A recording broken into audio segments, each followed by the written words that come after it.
sobra-sobra na ang pambabastos na ginagawa nitong undersecretarying ito na biro mo magsasalita ka.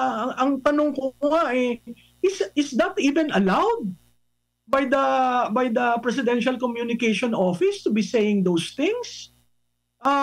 Parang hindi ito tinuruan ng communication. Parang hindi ito tinuruan ng pagrespeto sa institusyon. 'Di ba?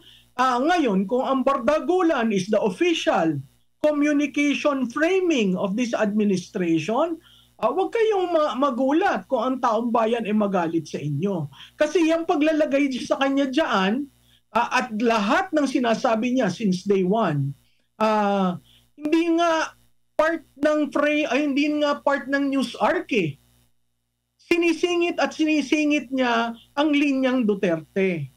So, masyado niyong binababa ang category at ang quality ng presidential communication.